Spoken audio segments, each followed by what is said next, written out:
Hi guys, welcome back to my channel. Aku lagi nggak sendiri today. Aku lagi ditemenin sama my boyfriend. Kenalan diri dulu dong, Beb. Halo, Namanya? Namanya siapa? aku Daniel. Oke. Kerasan dikit nggak kenalan? Oke.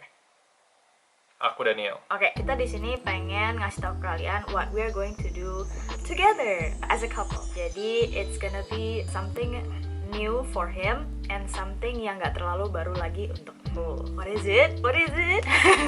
It is operasi plastik. So we're going to do operasi plastik in Korea. Aku jadi sudah pernah operasi plastik di Korea sebelumnya. Aku sudah pernah operasi hidung. Dan di Korea ini, sekarang itu lagi di Korea by the way. We're making the video 1 hari sebelum operasinya dia besok. Are you nervous?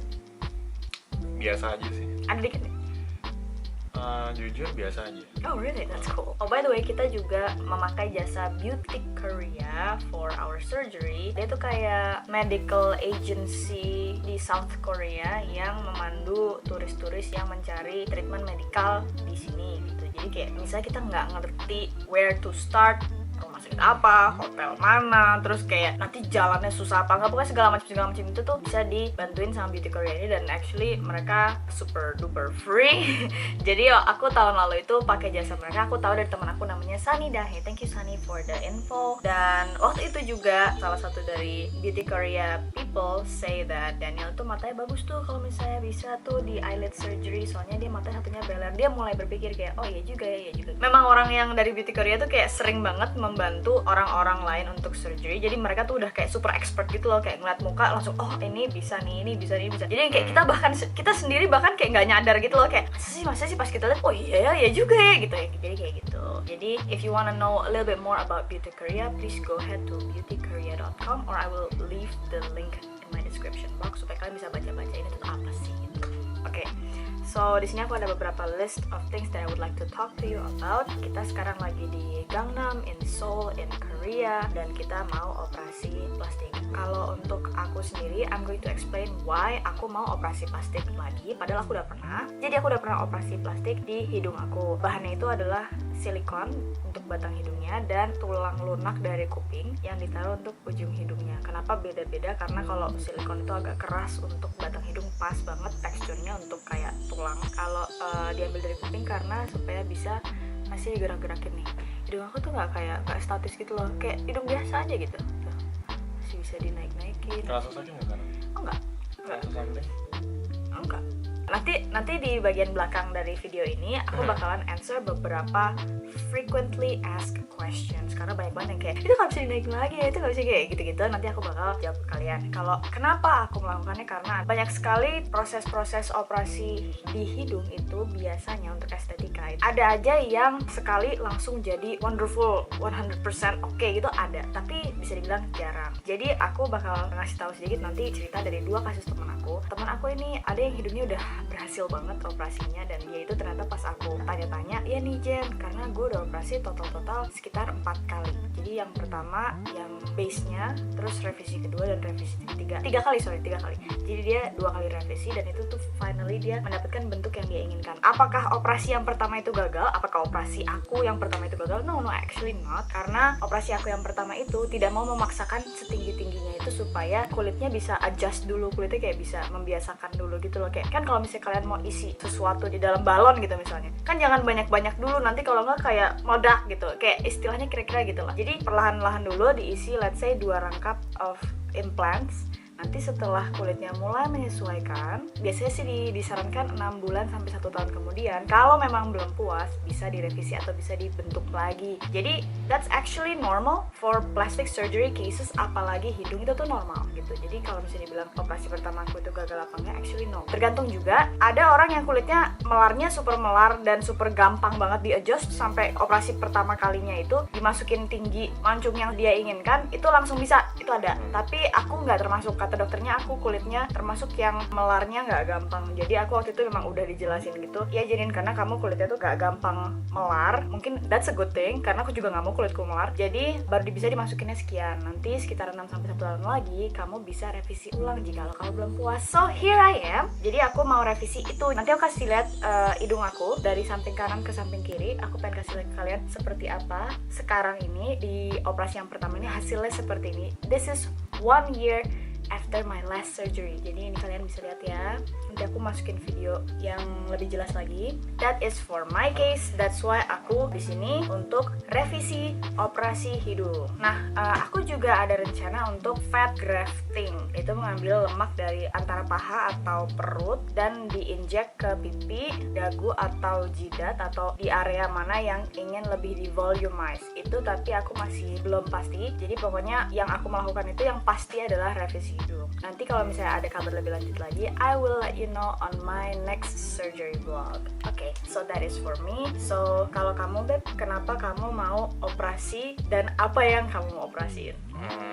Sebenarnya nggak major banget, nggak terlalu penting juga sebenarnya, cuma buat estetik aja. Kalau misalnya orang ngeliat sekilas atau segala macam nggak perhatian kan mungkin ya udah biasa aja gitu. Tapi kalau misalnya karena aku tiap hari sering ngaca gitu, kalau misalnya lagi ngaca, eyelid aku tuh yang kiri itu beda lah dari yang kanan. Nanti aku kasih lihat ya videonya, kalau zoom misalnya in-nya matanya dan lagi kayak gini, terkadang tuh yang ini kan garis aja kok, tapi kalau yang ini tuh kayak ada banyak lipetan. Pokoknya nggak seimbang ya, nggak seimbang. Dia sebenarnya sama sekali nggak ada kayak aku ikutan operasi dong, nggak dia sama sekali nggak ada kayak gitu. Tapi 1 tahun yang lalu aku itu sempat ditanya sama dokternya juga, itu pacarmu kan ikut, mau nggak sekalian gitu kan. Terus aku langsung liat dia kayak, Beb mau nggak Beb gitu kan. Terus dia kayak enggak gitu, kayak dia sama sekali nggak ada kepikiran untuk operasi plastik sama sekali, not at all. Yang mau tuh aku, tapi karena kita kayak setelah ditanya jadi agak sedikit kepikiran gitu kali ya. Nah mungkin karena itu dia mulai baru kayak bisa juga kali ya. Bahkan setelah 1-2 bulan 3 bulan pun dia masih belum bersuara. Setelah aku selesai operasi hidung, kayak 3 bulan kemudian juga dia masih belum bersuara. Dan one day mungkin kayak sekitar 6 bulan setelah aku selesai operasi, mungkin dia kayak baru kepikiran, Beb kamu memangnya mau revisi hidung lagi gitu. So kayaknya sih ya Beb, aku kan udah lihat nih 6 bulan kemudian, kalau misalnya waktu itu kamu tanya aku mau apa enggak,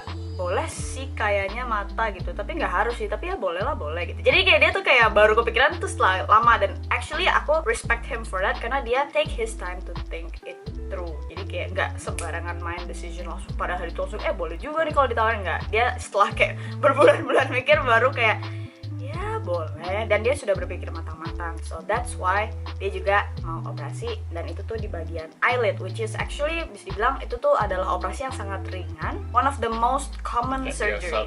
Itu bisa dibilang paling sering dilakukan oleh orang-orang di Korea ini. Itu operasi yang paling sering dilakukan itu eyelid surgery. Saking seringnya itu udah menjadi tradisi di mana bahkan cowok ataupun cewek kalau sudah beranjak 16 atau 17 tahun, biasanya birthday present dari orang tuanya itu adalah eyelid surgery. That's actually a true story. So kalian bisa lihat tuh kayak itu udah mulai tradisinya di Korea Selatan ini tuh kayak gitu. So that is what we are going to do tomorrow. Jadi tomorrow is actually our consultation day. Jadi kita konsultasi dulu untuk aku. Kalau dia langsung, jadi konsultasi dulu aku. Jadi besok itu konsultasi dan lusanya aku melakukan surgery revisi hidung dan mungkin fat graft. Kalau dia besok konsultasi, besok juga surgery. Dia dilakukan duluan karena bisa dibilang lebih simple lah, kayak lebih gampang dan lebih cepat. Mungkin kayak setengah jam, sejam lah, mungkin sejam, maybe an hour. Terus dia juga akan memakai perban, karena temanku dulu pernah juga eyelid surgery, dan jadi dia tuh kayak palingan perbanan cuman sehari or 2 hari. Kalau aku perbanan agak lama, aku kayak 6 hari gitu, karena it's a pretty major surgery. For him it's gonna be a very very small surgery on the lids. Jadi kayaknya sih dia simple aja. That's what we're going to do tomorrow in Gangnam. And hospital yang kita pilih itu JW Clinic. Itu juga di daerah Gangnam, and that's also why kita lagi stay di Gangnam area, karena kliniknya deket banget sama hotel kita gitu. Okay, so the next topic is a little bit more personal. Jadi aku sama Daniel itu pasti kita udah kepikiran dong ya, kita malu gak sih kalau sampai kita ditanya-tanya tentang kita operasi plastik, yang kayak gitu. Kalau kamu gimana? Jujurnya enggak sih, karena apapun yang dilakuin kayak behel gitu-gitu, terus kayak operasi mata, kayak mata temen gue tuh ada yang matanya tuh nggak center, aka juling gitu. Terus kan untuk membenarnya kan ya jadi dioperasi juga kan. So kamu bilang ada teman kita yang emang agak sedikit juling gitu matanya dan akhirnya dia operasi ya, and berhasil kok, normal, jadi normal lagi segala macam.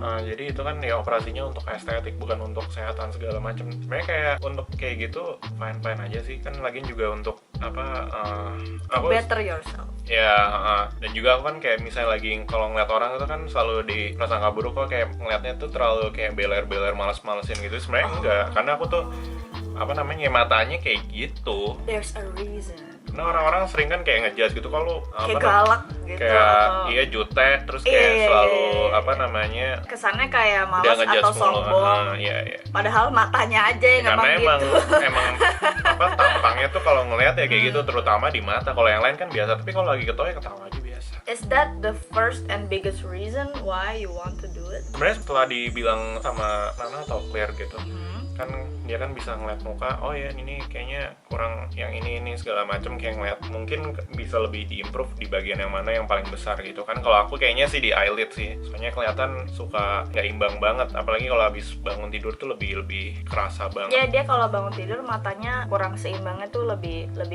obvious. During the day matanya akan kayak agak sedikit lebih better, tapi ya gitulah pokoknya, sembab tuh bagian sininya jadi kayak agak. Kalau yang ini sih lebih kayak normal gitu sih. Kalau ini kan kayak garisnya tuh jelas. Kalau ini tuh berubah. Kadang-kadang bisa, kadang misalnya gue giniin jadi normal, terus kayak tapi agak kadang-kadang normal nih. Tapi kan kayak kalau misalnya lagi biasa aja, terus naik lagi. Kayak ini lagi. Nah, aku cuma mau nunjukin dia, mata tuh kayak dia gitu loh. Do you know Forest Whitaker? I'm going to put his picture right here. Nih ya, matanya dia tuh agak sedikit gitu. Jadi kurang lebih ini adalah kasus ekstrimnya gitu. Daniel mungkin kayak gini. Kalau dia sih mungkin because he's a Hollywood actor, mungkin dia akhirnya pakai itu sebagai ciri khasnya. So maybe that's why he didn't want to change it. Tapi itu kan preference, it's everybody's choice. Jadi kalau Daniel finally decided to wanna fix it gitu. So I think that's his reason. Is that it? Okay. Kalau misalnya kalian mau tahu biaya operasi hidung aku yang pertama, you can see my first vlog. Nanti linknya aku kasih di bawah, so kalian bisa lihat harga-harganya segala macam di situ. Karena di situ aku pun udah tulis di layarnya kayak udah jelas banget gitu. So you can see my no surgery price on the first episode of my surgery vlog. Oh iya, ini boleh nih buat berdua. Dari sekian banyak dokter, kenapa milihnya di situ? Kayaknya ini aku bisa jawab buat aku sama Daniel karena aku sudah melakukan lumayan lama sekali research before I did my nose surgery. Jadi aku kan pakai jasa Beauty Korea itu kan. Lalu kita dikasih beberapa list of clinics and hospitals yang cocok untuk kasus aku. Aku bilang aku pengen hidungnya diginiin nih. Oh Jenin, ada beberapa nih yang bagus untuk hidung. Ini dan ini kata si Beauty Koreanya itu. Terus setelah aku lihat-lihat, mereka kasih aku beberapa list. Aku research selama 1-2 bulan tuh lama, dan aku kayak sampai punya folder sendiri kayak before after pasien hospital ini, before after pasien dokter ini. Jadi setelah sekian banyak nge-research dan baca-baca dokternya siapa segala macam, akhirnya aku pilihnya di sini. So kenapa akhirnya kita pilih JW Clinic? Karena setelah melihat kasus kita, kasus matanya Daniel dan kasus hidungnya aku, kita lihat kayak before after dokter-dokter yang ada di situ, aku dan Daniel merasa kita tuh kayak ya lumayan cocok, kayak kasus-kasusnya kita tuh mirip sama yang pernah ditangani sama dokternya. Jadi we feel like oh ya udah di sini aja gitu, dan aku kan udah pernah dan hasilnya memuaskan, so why not there again. Next ada yang nanya jahitannya itu kelihatan gak ke lagi yang di kuping. Jadi aku bahan hidung aku ini diambil sedikit dari tulang kuping, bisa dilihat ini kuping yang bahkan aku lupa saking gak ada bedanya. Yang kanan, yang kanan yang di... Oh iya, jadi kuping aku yang sebelah kanan sama sekali nggak kelihatan apa-apa. Jadi nggak kelihatan apa-apa sama sekali diambilnya. Dia tuh kayak dipotong dikit dari sini dan diambil bahannya itu sama sekali nggak kelihatan. Bahkan hidung aku juga. Jadi jahitannya itu, jorok. Jahitannya itu dari sini, dan sini. Dan bisa dibilang nggak terlalu kelihatan apa-apa sama sekali. Kalau untuk jahitan mata, aku sih udah pernah lihat web si Sunli waktu tahun lalu itu, teman aku juga kita melakukan operasi plastik bersama-sama. Kalau aku hidung, kalau dia mata dan fat graft kalau nggak salah. Dan itu setelah aku lihat dia jahitannya itu nggak kelihatan setelah 1-2 bulan gitu kali ya. Jadi kayak nggak kelihatan sama sekali. Wah, apalagi kan mata kan kita harus ngeliat setiap hari gitu kan. Nggak bakal kelihatan untuk jahitan, apalagi mata itu kan pasti dokternya bakal melakukan jahitan yang ending-endingnya nggak bakal kelihatan. Hidung aja nggak kelihatan, gimana mata? Apalagi ya pertanyaan dari kalian.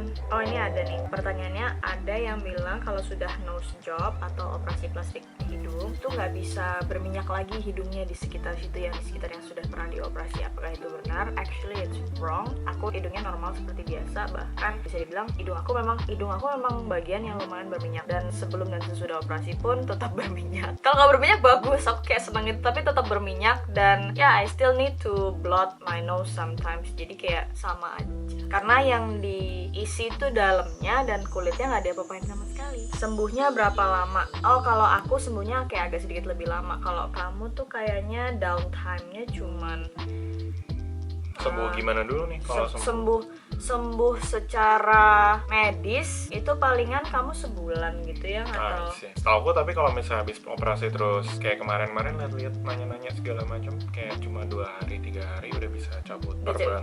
Kalau cabut perban bahkan kayak besoknya atau 2 hari kemudian gitu. Habis ini juga ya jalan-jalan segala macam juga fine aja, bisa ngeliat segala macam. Kalau hidung itu secara medis sembuhnya 3 bulan, dan secara estetik siap dilihat, kayak dibilang oke, ini finalnya itu 6 bulan tuh. Kayaknya mata mungkin 2 kali lebih cepat. Tapi dari berapa?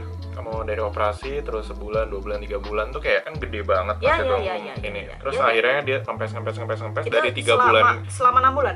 Sebenarnya dari 3 bulan tuh udah kayak kelihatan udah normal, cuma ya berubahnya sedikit gitu. Ya berubahnya sedikit, tapi masih berubah, tapi gitu udah hampir kelihatan maksimalnya tuh 3 bulan, dan paling udah gitu 6 bulan. Itu kalau untuk hidung. Kalau untuk mata tadi aku bilang mungkin 2 kali lebih cepat bisa jadi, karena mata itu downtime-nya jauh lebih cepat. Pasti sakit banget tuh, kata salah satu dari komen yang ada di Instagram aku. Sakitnya dari 1 sampai 10, rasa sakit itu 2. Jadi aku kalau misalnya bilang sakit sekali juga enggak lah, pasti ada sakitnya. Malah aku lebih sakit kupingku pas selesai operasi tuh, aku lebih merasa nyut-nyut di kuping, hidungku kayak mati rasa gitu, karena ya nggak kerasa apa-apa. Jujur, palingan yang sangat tidak nyaman adalah di 3 atau 4 hari pertama aku nggak bisa nafas dari hidung. Aku harus nafas kayak bobonya gitu, jadi kayak lumayan sedikit capeknya nafas dari mulut, tapi sakit sih. Pertanyaan-pertanyaan seperti ini mungkin bakal banyak nih, jadi kita jawab aja. Kenapa tidak mensyukuri yang sudah ada, padahal sudah cantik atau ganteng? Makeup juga jago, hidung kan bisa dimancungin, pakai shading juga bisa. Kenapa masih mau operasi? Kamu mau jawab duluan? Kalau dari aku sih, kalau misalnya nggak bersyukur segala macam, of course ya tentunya ingin lebih bagus. Maksudnya ya memaksimalkan apa yang udah ada gitu loh. Bukannya itu berarti kita tidak mensyukuri gitu loh. Jadi kayak aku pakai kawat gigi, apakah tidak mensyukuri sudah ada giginya semua, untung nggak ada ompong ya? Of course kita udah syukur banget gitu. Tapi kan kalau kita betulin lebih bagus kan, wah enak. Balik lagi pada dasarnya manusia itu nggak pernah puas. Itu aja sih. Mau apa aja juga pasti bakal dilakuin. Kita mungkin take it more to the next level aja, ya itu kita operasi plastik. Tapi we're not so different as kalau misalnya other people pengen membaguskan diri dari fashion atau membaguskan diri dari makeup. We would like to make our face looking better with plastic surgery. Jadi kayak kalau nggak mensyukuri sih nggak, biasa aja sih. Kita kayak nggak kepikiran sampai situ. Kalau yang kayak behel-behel gitu kayak normal. Terus kayak tadi yang operasi mata supaya seimbang matanya normal. Tapi kenapa kalau misalnya yang menurut kita kurang terus yang lain orang bilang kurang, kenapa harus ngikutin orang gitu loh? Padahal kita yang ngelakuin, mereka nggak bayar juga. In the end, asalkan kita nggak merugikan orang lain, I think it's okay. Asalkan kita nggak menyakitkan orang Komen lain. Boleh deh, asal bayarin gitu. Enggak. Palingan actually if you guys would like to comment, kok gitu sih, kok gini sih, kok gitu sih, kita actually we're ready to take it. Kita nggak apa-apa sama sekali. Please do comment whatever you want. Your opinion is your opinion. So of course we would respect everybody's opinion, but kalau kalian mau opini-opini kalian itu kita respect, kalian juga pastinya harus respect our decision. Apa yang kita lakukan ke badan kita itu is our business, and itu bukan urusan siapapun. Our body is our body, and our body is our decision. Jadi kita gitu aja. Handphone. Oke, aku bakal tutup ini sebentar lagi biar videonya nggak terlalu panjang. Yang terakhir itu question yang aku pilih lumayan bagus. Kak, please answer my question. Implannya itu stay forever nggak sih di muka? Apakah butuh diganti setiap berapa tahun sekali atau gimana? Kalau untuk Daniel sendiri kan dia eyelid surgery, jadi dia tidak ada implannya. Jadi tidak usah balik lagi misalnya 5 tahun kemudian untuk check up gitu, enggak, itu akan menjadi permanen. Nggak butuh 10 tahun kemudian check up gitu, nggak butuh kayak 20 tahun kemudian check up, itu sama sekali enggak jikalau tidak ada masalah. Tapi tentunya kalau misalnya ada masalah kan di beberapa hari di awal-awal operasi itu kan pasti sudah dipantau dulu dong sama dokternya. That's why kita juga dikasih tahu, oh kalau misalnya kalian mau operasi hidung mendingan segini deh lamanya stay-nya, supaya kita bisa pantau dulu biar kalau kalian pulang tuh udah aman gitu. Untuk Daniel sendiri tidak ada sama sekali implant, jadi nggak usah check up forever gitu. Ya pokoknya kalau misalnya kita operasi segala macam itu nggak cuma operasi langsung oke, lu pulang segala macam, jadi cabut perban segala macamnya lu bisa di rumah sendiri kok segala macam. Nggak, kita dikontrol dulu sampai benar-benar 100% aman, 100% safe. Berarti kalau misalnya udah selesai, udah nih oke udah semua udah tinggal healing aja di rumah segala macam, baru bisa pulang ke Indonesia.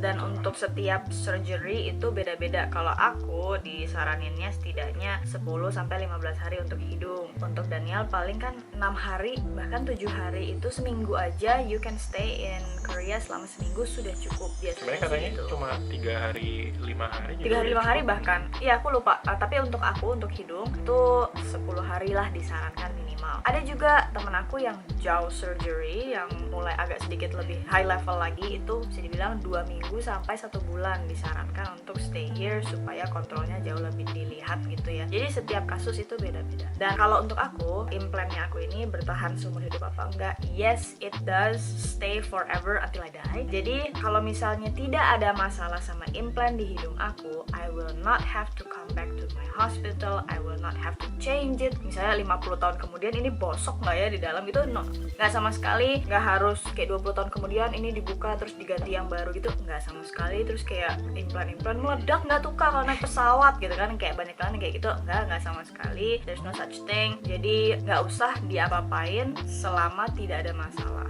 Oh, sama satu pertanyaan lagi, ini nggak ada di sini tapi aku ingat banget, aku sering banget ditanyain, Kak itu kalau misalnya kena tonjok rusak dong, patah dong gitu kan. Pertanyaannya ini tuh kayak lumayan aku kayak lumayan gemes gitu loh. Jadi let me ask you or let me ask you Deb, yang belum pernah operasi hidung, kalau kamu hidungnya ditonjok patah nggak kalau lumayan keras? Ya patah gitu kan. Kalau misalnya aku yang operasi hidungnya ditonjok patah nggak ya? Ya patah gitu. Sama aja gitu. Operasi nggak operasi, kalau misalnya kalian ditonjok di hidung dengan lumayan huge amount of force, ya patah or something broke or gimana gitu kan. Jadi nggak ada bedanya. Misalnya aku lebih gampang patah gitu sih, nggak terlalu dibilang begitu ya. Aku bisa bilang hidung aku itu super duper flexible. Aku sangat-sangat happy with the result and the flexibility. Jadi asalkan tidak ada masalah, aku tidak harus kayak betulin atau kayak aduh ini kayak udah mau copot nih, nggak sama sekali, nggak kayak gitu. Dan nggak ada bedanya sama orang normal yang belum pernah operasi hidung. Jadi kalau misalnya Daniel bisa digini-giniin, aku juga bisa. Tuh, yang agak sedikit beda itu adalah hidung Daniel atau hidung orang-orang normal masih bisa digini nih, Babi-babiin. Kalau hidung aku udah kurang ini ya segitu aja goyangnya ke atas. Sakit nggak? Enggak sih, kalau dipaksa ya enggak sih, nggak sakit juga ya, tapi ya sampai situ doang gitu. Nggak bisa enak gitu loh, kayak kamu masih kayak karet gitu tuh gitu. Kalau aku udah ya udah segitu aja gitu. Jadi keras gitu ya? Agak sedikit keras untuk dari bawah ke atas. Sakit sih enggak sih ya, kalau dipaksa itu sakit kali ya, tapi kanan kiri ini masih bisa joget gitu ya. It's still okay, it's still pretty flexible. Dan untuk batang hidungnya juga sama aja kayak tulang gitu. Nih aku kalau gini kalian nggak usah khawatir atau nggak usah kayak oh nanti patah kan, nggak sama sekali. Ini kayak more or less stabilnya kayak stabil hidung pada umumnya gitu, cuman aku isinya gitu aja. Because it is done professionally, I don't have to worry about anything. Jadi tips untuk kita paling untuk menutup video ini adalah jikalau memang kalian tertarik dengan plastic surgery atau operasi plastik, do your research. It's one of the most important steps, yaitu research. Jadi kalau misalnya kalian mau operasi di Indonesia ataupun di Korea atau wherever in the world, baca-baca dulu hospitalnya, apalagi baca dokternya ada siapa aja, dokternya ini kayak historinya apa gitu, pikirin matang-matang gitu kali ya. Bisa jadi. Karena Daniel sendiri mengambil keputusannya setelah setelah beberapa bulan ditanya gitu. Itu iya sih sebenarnya kalau misalnya pas ditanya di tempat gitu kan kayak lumayan kaget gitu kan. Ya nggak, karena kita juga nggak sadar gitu kayak karena udah ngeliat muka kita setiap hari dan juga baru dikasih tahu orang lain yang profesional gitu, oh ya gini segala macem. Akhirnya udah dipikir-pikir dulu. Setelah udah dipikir-pikir, ya udah boleh juga. From his experience, you can learn that taking some time untuk berpikir mau apa enggak is actually a very good thing. Jangan langsung kayak, wih si dia O+, gue juga ikutan lah segera gitu. Kayak think about it in a very long term way karena this is forever, you cannot go back. Once you've done it, you will have this nose forever. Nah dan juga kalau misalnya kayak kamu, ini kan hidung kan, mungkin lebih banyak research kayak model kayak gimana yang mau diiniin, kalau dicontoh. kalian mau mata misalnya atau hidung atau jauh atau whatever it is, kalian cari referensi aja model ini loh, mau model yang kayak gini gimana segala macam, supaya kumpulin fotonya, jadiin folder, kasih lihat dokternya. Ya entah kayak ini kan kamu dikecilin cupingnya. Ya cupingnya dikecilin dikit, hidung bawahnya dinaikin kayak di gitu. Kalau misalnya lu datang terus tiba-tiba saya mau lebih cantik gitu kan bingung gitu. Jadi kayak be specific if you wanna have nose surgery or any kind of surgery. Kalian jelasin sejelas-jelasnya maunya apa, nggak mau seperti apa. Communication pas konsultasi itu is very very important. You have to tell the doctor apa yang kalian mau supaya dokternya juga ngerti apa yang kalian mau. Nah juga gunanya agensi itu karena kan kebanyakan dokternya itu orang Korea, jadi agak susah komunikasi, dan Beauty Korea ini translates for you. Ada hospital yang punya translator, ada yang enggak. Who knows, you might need. So we actually do recommend this agency. It's actually a very good agency. Aku dapat info ini dari Sunny dan aku udah pakai tahun lalu dan I use them again in this operation, aku sama Daniel. So that is it for our video. This is our announcement to you. Aku sama Daniel as a couple we will do surgery together. Ini kayak super weird banget kan? Kayaknya di Indonesia belum ada couple yang do surgery together. Mungkin terus, ada, cuma nggak masuk YouTube atau gimana. Bisa jadi ada, tapi mungkin pasti ada, tapi mungkin jarang yang masukin ke YouTube. And I think it's a pretty fun thing to share. A disclaimer, aku sama Daniel sama sekali tidak mengajarkan anak-anak Indonesia untuk operasi plastik sama sekali. It is your decision. Kita hanya sharing. We're sharing apa yang kita lakukan. Kayak anggap aja video-video kita itu atau social media post kita itu adalah diary kita yang kalian bisa baca. Kalau kalian nggak suka, go to any other person's diary. Go to the next people gitu. Jadi kalau misalnya kalian nggak suka cerita kita, ya you can go to the next account. Nggak usah nonton video ini. It's okay. We just want to share. Okay, so thank you guys for watching this video until the end. Thank you juga Beb udah mau masuk di video ini dan share your choice and share your thoughts about plastic surgery, and we will see you again in our next video. Bye guys, see you next time. Bye.